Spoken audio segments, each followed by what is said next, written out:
जब समय आया तो शरीर त्याग करके महाराज जी के चरणों में पहुंच गया। बोलिए वृंदावन हरि लाल की जय।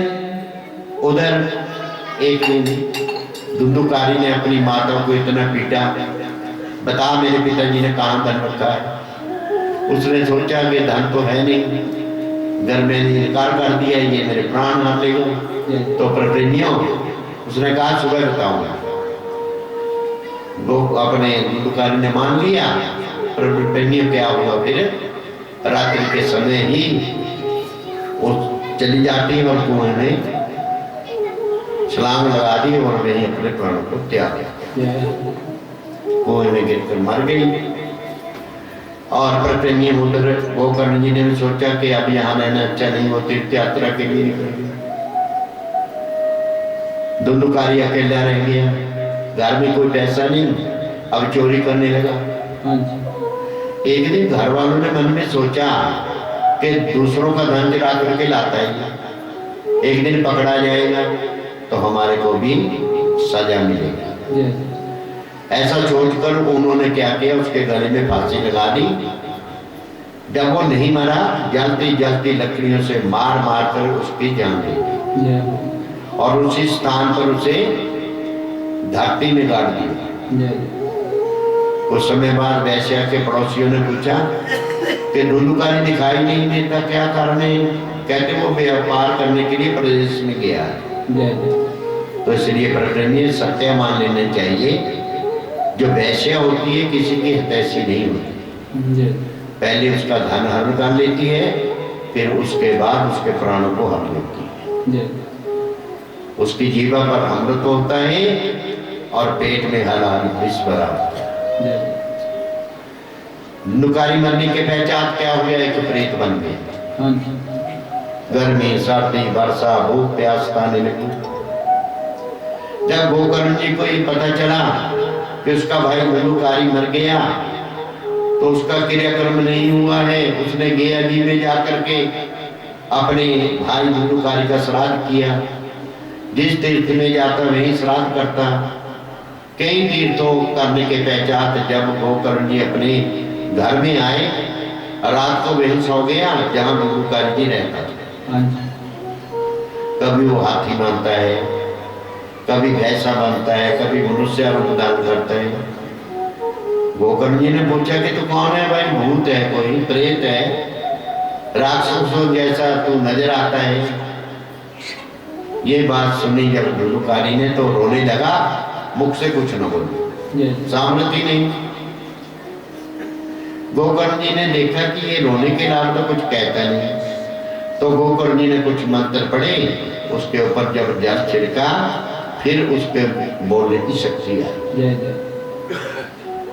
मैं कहने लगा कि हे गोकर्ण, मैं तुम्हारा भाई धुंधुकारी हूँ, मुझे वैसे ने फांसी लगा करके मार डाला है। मुझे खाने पीने को कुछ नहीं मिलता, क्योंकि मेरा मुख ऐसा है। कैसा मुख था? प्रेत का कैसा मुख होता है?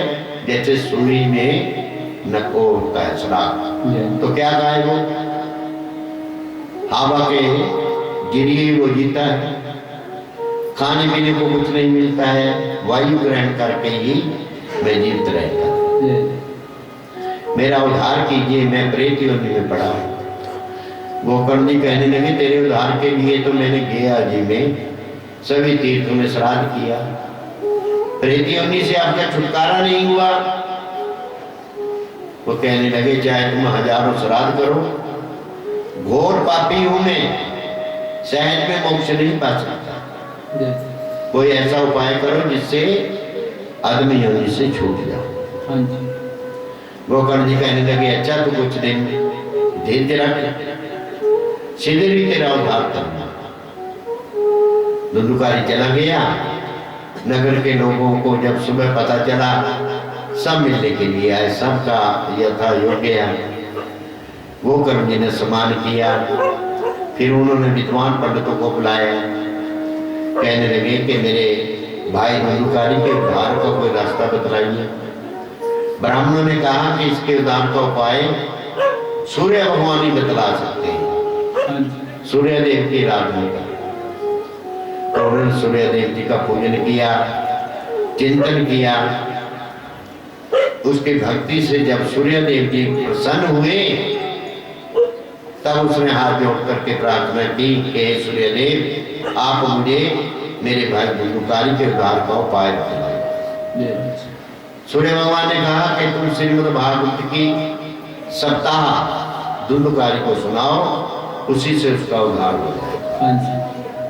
गोकर्ण जी ने विद्वान पंडित योगी महात्माओं को बुलाया और श्रीमद् भागवत का सप्ताह यज्ञ प्रारंभ किया।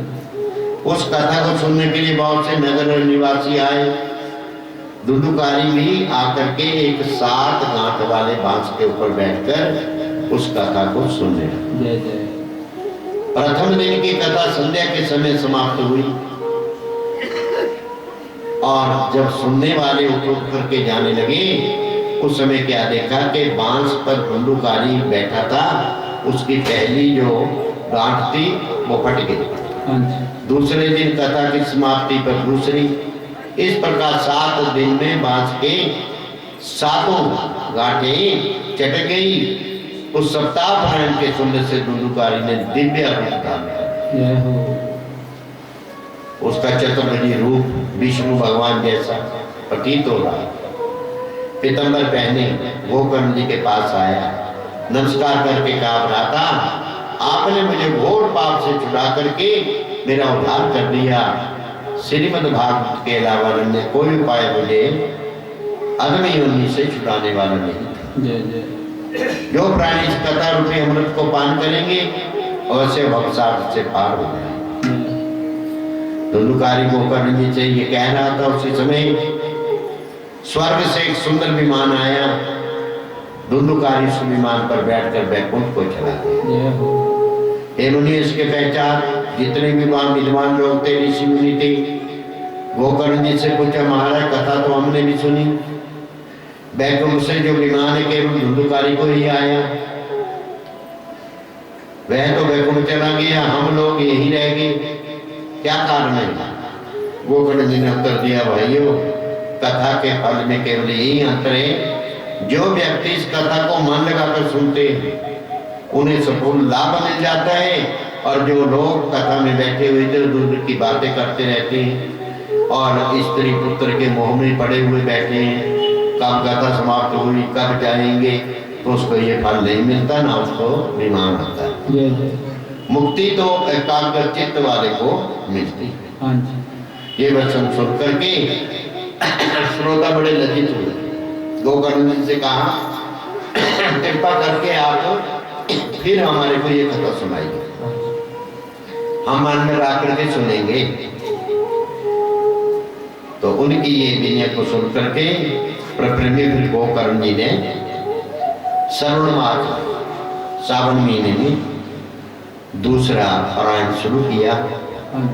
उस कथा को अनेकों लोगों ने एकाग्र चित्रों पर सुना। तो जब कथा समाप्त हुई, अनेकों विमान आए। ये देख करके श्रोता लोग गोकर्ण से कहने लगे, महाराज, आपकी कृपा से हम लोगों का उद्धार हो गया।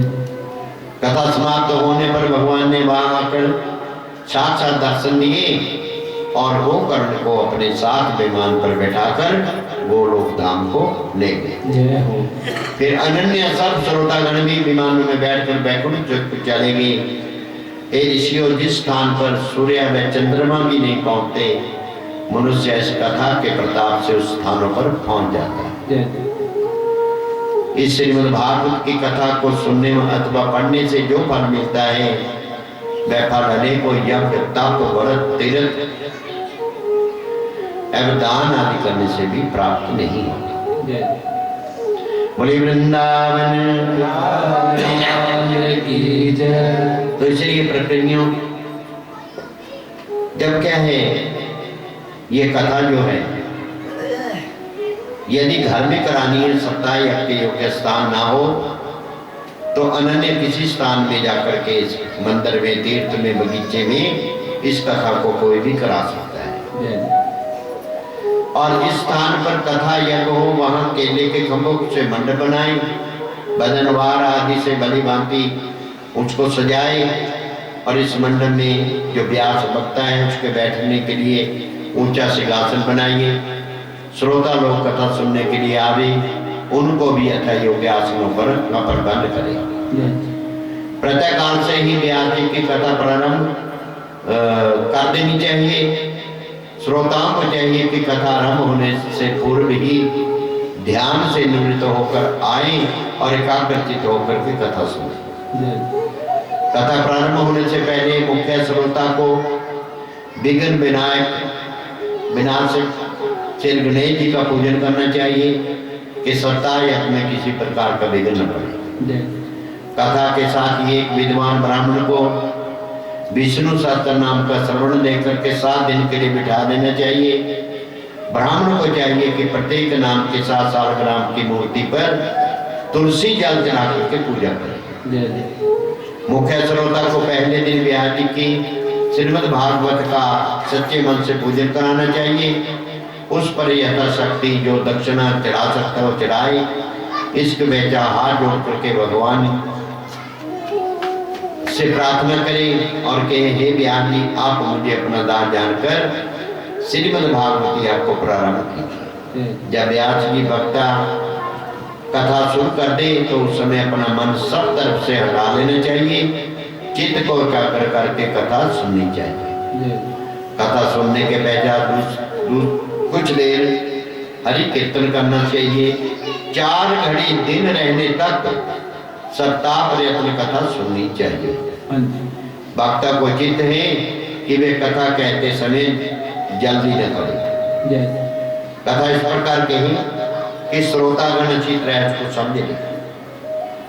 जब मध्या में आकर के थोड़ी देर के लिए सप्ताह पाठ को बंद करके व्यास जी तथा श्रोताओं को थोड़ा सा फलाहार करा देना चाहिए। सप्ताह कथा पूर्ण होने तक श्रोताओं को केवल एक बार ही भोजन करना चाहिए। अगर कोई कर सकता है भाई तो कर ले, है नहीं, जबरदस्ती कोई नहीं है। एक टाइम भोजन करना और फिर फलाहारी, अगर ऐसा भी कर सके फलाहार भी रह सकता है, निराहार नहीं रहना चाहिए। 7 दिन तक ब्रह्मचार्य व्रत का पालन करें। पृथ्वी पर ही शयन करें। पृथ्वी माता के ऊपर ही सोए, यानी मंजे पर सो है नहीं। और पत्तल में भोजन करने से उत्तम फल मिलता है। कथा के दिनों में ये 7 दिन आपने एक नियम लेना है। दाल, शहद, बासी अन्न, बैंगन, तरबूज और मटर, मेथी, उड़द, प्याज, लहसुन, मूली, गाजर, काशी फल का सेवन करना वर्जित है। और फिर क्रोध नहीं करना है, किसी की निंदा नहीं करनी है। और सप्ताह के बीच में यदि कोई स्त्री रस वाला हो जाए तो उसे कथा नहीं सुननी चाहिए। चंडाल आदि सुतर सभा में न बैठी, उन्हें कथा सुनने की इच्छा हो तो दूर बैठकर सुने। सभी श्रोताओं को सत्य बोलना, जीवों पर दया रखनी चाहिए। इस सप्ताह कथा के सुनने से उत्तम फल प्राप्त होता है। जिसको जो इच्छा हो भगवत इच्छा से उसे वही फल मिलता है। इस कथा की समाप्ति पर नित्य प्रति श्रोताओं को तुलसी दल प्रसाद बांटना चाहिए। जब कथा समाप्त हो जाए 8वें दिन 10वें स्कंद के श्लोकों और गायत्री मंत्र द्वारा हवन कराना चाहिए। ब्राह्मणों को उत्तम भोजन करा करके उन्हें दक्षिणा देनी चाहिए। पूजन करके उन्हें विदा करना चाहिए। इस कथा के सुनने से धर्म, अर्थ, काम, मोक्ष 4 फलों की प्राप्ति हो जाती है। संत कुमार जी बोले कि महाराज यदि तुम्हें कथा सुनने की इच्छा हो तो हम फिर दोबारा से कुछ भाग पारायण को प्रारंभ करें। देवी श्री नारद जी बोले महात्मन इससे अच्छी बात और क्या हो सकती है। बड़ा ही भाग्यवान हूँ, मेरे पास ऐसी कृपा की। तब नारद जी की ऐसी विनया भरी वाणी सुनकर संत कुमार जी ने दूसरा सप्ताह प्राणायाम प्रारंभ किया। जिस समय समस्त ऋषि मुनिगण उस सप्ताह कथा को श्रवण करने के लिए बैठे, उसी समय वेद व्यास जी के पुत्र सुखदेव जी तीर्थ यात्रा करते हुए वहां पर आ पहुंचे। सुखदेव जी महाराज जी को देखते ही सब लोग उठकर खड़े हो गए। संत कुमार जी ने आगे बढ़कर उनका सम्मान करते हुए अपने आसन पर विराजमान कर दिया। सताई की तैयारी को देखकर सुखदेव जी ने सब श्रोताओं से कहा है, श्रोताओं आप लोग इस कथा को ध्यान करके सुने। ये जो कथा वेद रूपी वृक्ष का फल है। संसार के अन्य फलों में गुठली होती है, छिलका रहते हैं, पर ये फल ऐसा है अमृत रूपी, इसमें रस ही है, कोई गुठली नहीं। और इसलिए इस कथा अमृत का रसाध्वान बार बार करना चाहिए। इस कथा को सबसे पहले श्री नारद जी ने ब्रह्मा जी को सुनाया। ब्रह्मा जी ने देव ऋषि नारद जी से कहा, नारद जी ने फिर वेद व्यास जी को कहा, उन्होंने मुझको सुनाया। इस पवित्र कथा को राजा परीक्षित जी से मैंने कहा और श्रीमद् भागवत महापुराण 18 पुराणों में सबसे उत्तम है। साधु महात्माओं का ये सच्चा धन है। स्वर्गलोक में तपस्वी जन, ब्रह्मलोक में ब्रह्मा जी, कैलाश में महादेव जी और बैकुंठ लोक में श्री लक्ष्मी जी इस कथा का पारायण करती। श्रोताओं से इस प्रकार कह ही रहे थे कि उसी समय भगवान बैकुंठनाथ ब्रह्मा, वरुण, कुबेर आदि देवताओं, प्रहलाद आदि भक्तों के साथ कथा स्थल पर पधारे। उन्हें देखते ही सभासद उठे, सब ने साष्टांग प्रणाम किया, जय ध्वनि करने लगे। नारद जी ने आनंद मग्न हो बीना बजाते हुए वह नाचने और गाने लगे। भक्त उद्धव जी ने मंजीरा, देवराज इंद्र ने मृदंग बजाना आरंभ कर दिया। भगवान बैकुंठनाथ ने सबको अपनी भक्ति में लीन देख प्रसन्न होकर के उनको क्या है मनोइच्छित वरदान मांगने को कहा। तब प्रभु के वचन सुनकर नारद ने कहा, आज वो करके प्रार्थना की कि प्रभु है कृपा सिंधु, आपके दर्शनों से बढ़कर कुछ भी नहीं, कोई वस्तु नहीं है, हमें कृपा करके अपने चरणों की भक्ति दीजिए। इस प्रकार विनय सुनकर बैकुंठनाथ प्रभु तथास्तु कहकर अंतर्ध्यान हो। इस प्रकार सत्याग्रह का दूसरा प्रयाण भी आनंद मंगल सहित संपूर्ण हो गया। इसलिए प्रेमियों, हमारे तुम्हारे को तो क्या है, कितना समय मिला हुआ कि हमने दिन में 1 बजे से लेकर के 5 बजे तक का सब सुन लिया। नहीं तो ये सुबह से चलता है काम, ताव दिए पूरी 7 दिन। सुखदेव स्वामी जी ने जब कथा सुनाई थी राजा परीक्षित जी को, तो 7 दिन रात दिन ही चलती रहता था। बीच में पूछ लेते थे आपको कुछ खाने के लिए चाहिए, वो इनकार कर देते थे, ऐसा कथा का आनंद उसे आ रहा है। सूर्य कहते हैं कि जिसमें श्री कृष्णचंद्र जी ने द्वारकापुरी से बैकुंठ को गमन किया था, उसके 1900 वर्ष पहचान जब महाराज जी सारी लीला समेट करके अपने परम धाम को गए। 1900 वर्ष पहचान भादों के महीने में नौमी का दिन था। सुखदेव महाराज जी ने यह कथा राजा परीक्षित को सुनाई और जिसे समाप्त होने में 1 सप्ताह लगा था।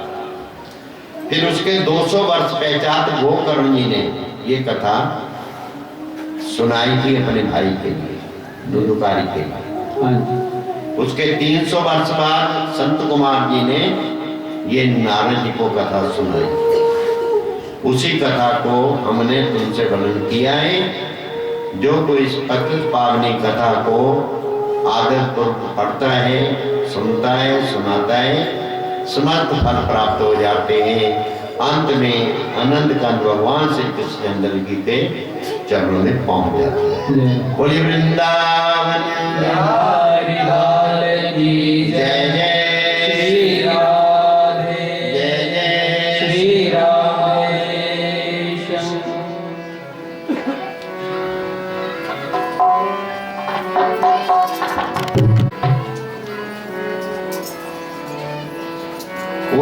हो जाए कृपा तेरी, मैं डर तेरे तेरा जे हो जाए कृपा तेरी, जे हो जाए कृपा तेरी। पे आवा जे हो जाए कृपा तेरी जे हो जाए कृपा तेरी मैं घर तेरे आवा मुझे चंगे बाग होने मेरे ये चंगे बाग होने मेरे तेरा रच रच दर्शन पावा मुझे चंगे बाग होने मेरे ये चंगे बाग होने मेरे तेरा रज रज दर्शन पावा मैं हो मां चंदन का बूटा ये मैं हो मां चंदन का मोटा मैं हो मां चंदन का बूटा ये मैं हो मां चंदन का मोटा ये मैं हो मां चंदन का मोटा तेरे बागा बिच लग जावा ओ तेरे बागा बिच लग जावा तेरे बागा बिच लग जावा ओ मेरा दिल लगा ले श्यामा ओ मेरा दिल लगा ले ओ श्यामा मेरा दिल लगा ले ओ श्यामा तेरे मस्तक नाल लग जावा ओ मेरा दिल लगा ले ओ श्यामा मेरा दिल लगा ले ओ श्यामा तेरे मस्तक नाल लग जावा ये मैं हो मां फूल गुलाबी ये मैं हो मां फूल गुलाबी ये मैं हो मां फूल गुलाबी ये मैं हो मां फूल गुलाबी बागा बिच लग जावा ओ तेरे बागा बिच लग जावा तेरे बागा बिच लग जावा ओ मेरा हार बना ले श्यामा ओ मेरा हार बना ले ओ श्यामा मेरी छाती नाल लग जावा ओ मेरा हार बना ले ओ श्यामा मेरा हार बना ले ओ श्यामा मेरी छाती नाल लग जावा मुझे चंगे बाग होने मेरे मुझे चंगे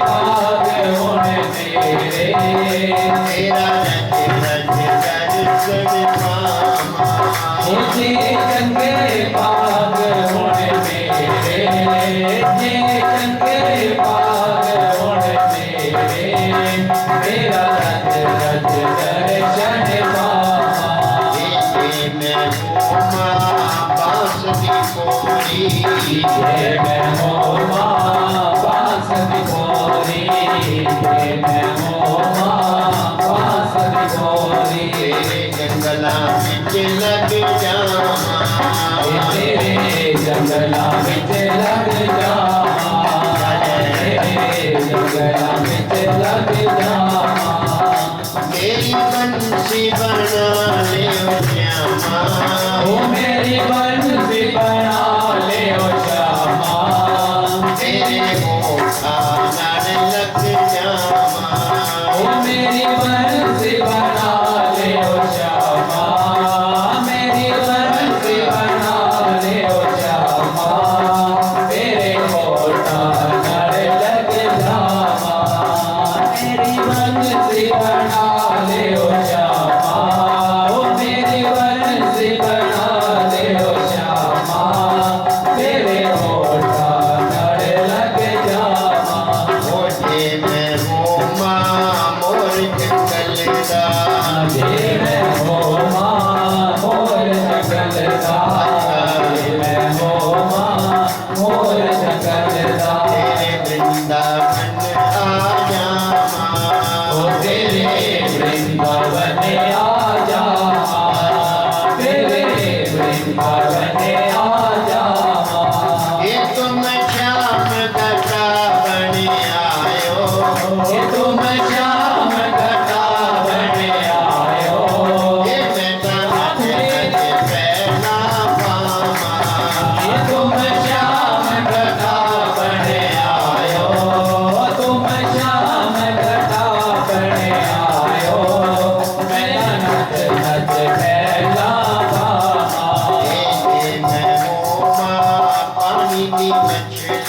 जे मैं होवा पानी दी मछली जे मैं होवा पानी दी मछली यमुना बिच बह जामा ओ तेरी यमुना बिच बह जावा तेरी यमुना बिच बह जावा इशनान करन नू आयो इशनान करन नू आयो तेरे चरना नाल लग जामा इशनान करन नू आयो इशनान करन नू आयो तेरे चरना नाल लग जावा जे हो जाए कृपा तेरी जे हो जाए कृपा तेरी दर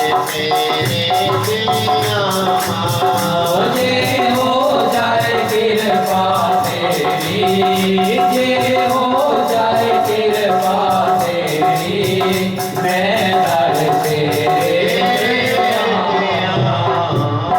बोलिए श्री वृंदावन बिहारी लाल की जय जय जय श्री राधे श्री मंगे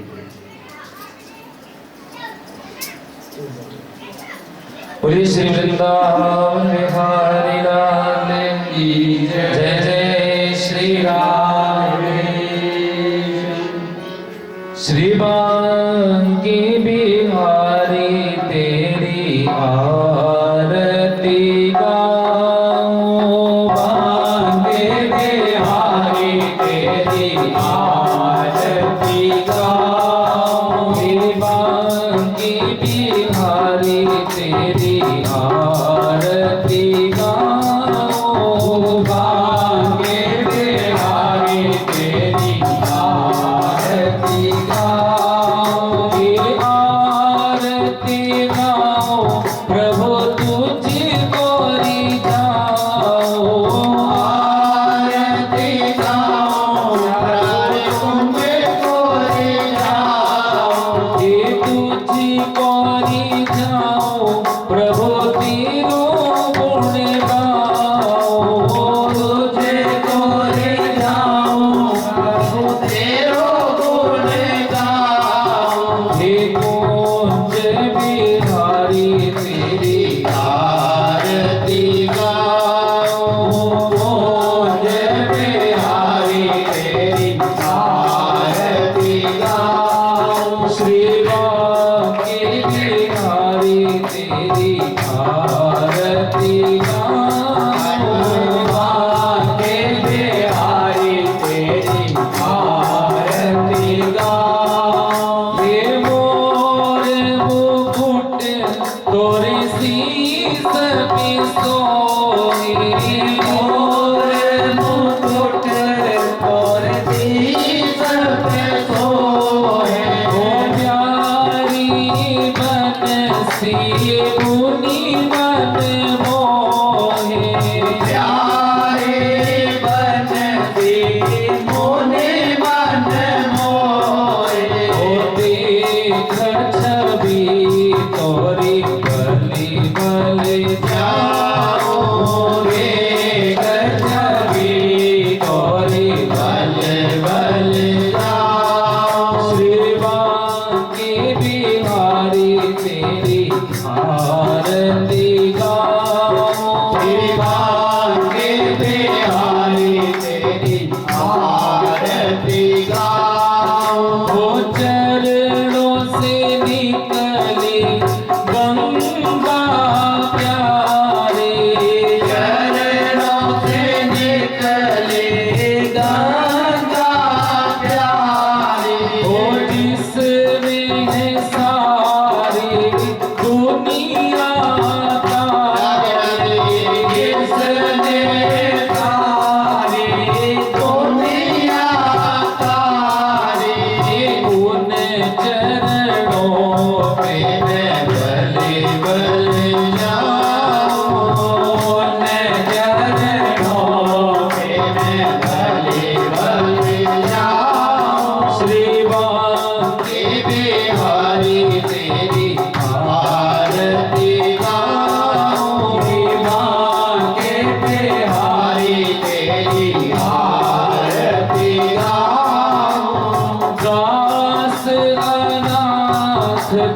नाथ आप हो नाथ अनाथ के नाथ आप हो ये सुख दुख जीवन प्यारे साथ हो सुख दुख जीवन प्यारे साथ हो ये तोरे चरणों में मैं शीश झुकाऊं तोरे चरणों में मैं शीश झुकाऊं श्रीवांकी बिहारी तेरी आरती गाऊं बांके बिहारी तेरी आरती गाऊं ओ श्री हरिदास की प्यारी तुम हो श्री हरिदास के प्यारे तुम हो मेरे मोहन जीवन धन्य हो मेरे मोहन जीवन धन्य हो ये प्यारी छवि को मैं मन में बसाऊं प्यारी छवि को मैं मन में बसाऊं श्रीवांकी बिहारी तेरी आरती गाऊं बांके बिहारी तेरी आरती गाऊं ओ श्री राधा प्यारी तेरी आरती गाऊं श्री राधा प्यारी तेरी आरती गाऊं हे भोले बाबा तेरी आरती गाऊं मेरे भोले बाबा तेरी आरती गाऊं ओ मेरे सतगुर प्यारे तेरी आरती गाऊं मेरे सतगुर प्यारे तेरी आरती गाऊं आगे अम्बे मैया तेरी आरती गाऊं मेरे अम्बे मैया तेरी आरती गाऊं ये कूंज बिहारी तेरी आरती कूंज बिहारी तेरी आरती गाऊं श्रीवांकी बिहारी तेरी आरती गाऊं बांके बिहारी तेरी आरती गाऊं कर्पूर गौरम करुणावतारम संसारसारम भुजगेन्द्रहारम सदा वसन्तं हृदयारविन्दे भवं भवानी सहितं नमामि त्वमेव माता च पिता त्वमेव त्वमेव बन्धुश्च सखा त्वमेव त्वमेव विद्या द्रविणं त्वमेव त्वमेव सर्वं मम देव देव अच्युतं केशवं राम नारायणं कृष्ण दामोदरं वासुदेवं श्रीधरं माधवं गोपिकावल्लभं जानकी नायकं श्रीरामचन्द्रं भजे श्रीराधिका नायकं श्रीकृष्णचन्द्रं भजे श्रीपार्वती नायकं श्रीबालचन्द्रं सब द्वार को छोड़कर मैं आई तोरे द्वार श्री वृषभान की लाडली अब मेरी ओर बार बार वर मांगे हो हर्ष देव श्री रंग पद सरोज अन पाय भगति बोलिए श्री